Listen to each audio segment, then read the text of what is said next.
Browns back on the practice field, getting ready to head to Seattle to play the Seahawks.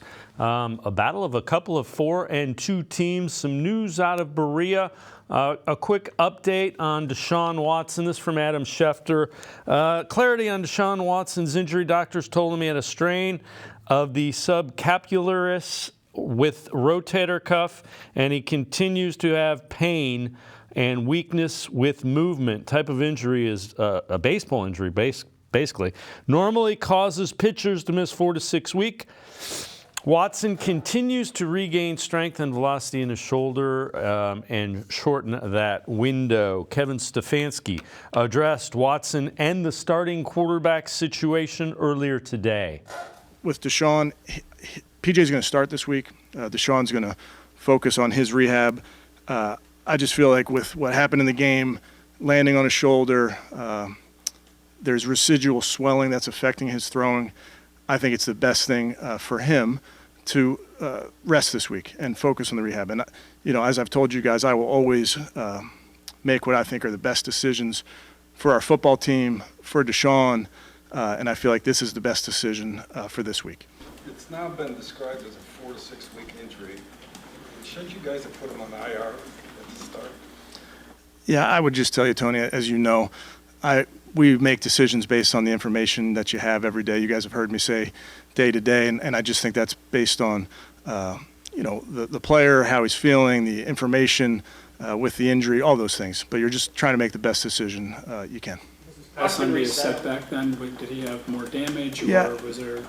No, there's no structure. There's no structural damage, Tom, based on the MRI. There is, like I mentioned, residual swelling. But that's why it's just important for him to focus on rehab this week. With that, let's welcome in Brad Spielberger from Pro Football Focus. Brad, normally it's a pitcher's injury, and when you say 4 to 6 weeks, they don't throw. So it's a bit of a head scratcher with this one. It certainly is, yeah. I do think with pitchers, they put even more strain and more stress on their throwing, arm, shoulder, elbow. Obviously, we had Brock Purdy with a pitcher-type injury this offseason, and he was far ahead of schedule. But you are still throwing, a ton in practice and throughout the week. And I think you saw in this past game, ignoring some of the turnovers, although maybe the second one was a factor, Watson struggled to generate velocity on his throws. And that second interception was obviously just well short of his intended target. So, it's tough. I think he's trying to play through it. But, yeah, you saw, I think, on the film, he could not get as much zip on the ball as he's used to. Yeah, and again, if a guy doesn't feel he can throw, you can't put him out in an NFL game as a quarterback if he feels like he can't drive the football. It doesn't make any sense. I think it's the right decision. And you can't put a timetable on it. He can play when he's able to throw the football like an NFL quarterback.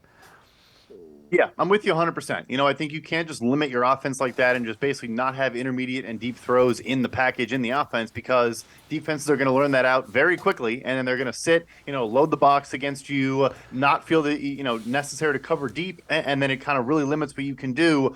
I also, to the last point about the injured reserve, I think you can't. You can't, let's say, put him on IR, he has to miss 4 weeks, and then maybe he's ready in 2 or 3, and you don't have your big money starting quarterback available for a game that he could play in. So I think they're trying to be patient, trying to work through it, and I think it does make sense to let him, just rest up, not try to push the envelope if you're 85%. Just get as close as you can to 100, and then play him in that game. And a last thought on the IR thing, you only get to put a guy on IR twice where he can return 2 times. There's so many other elements in play here. I think it makes sense to just stay patient, keep him on the roster. We obviously have daily inactives, every Sunday, and just see what you can get in a couple weeks.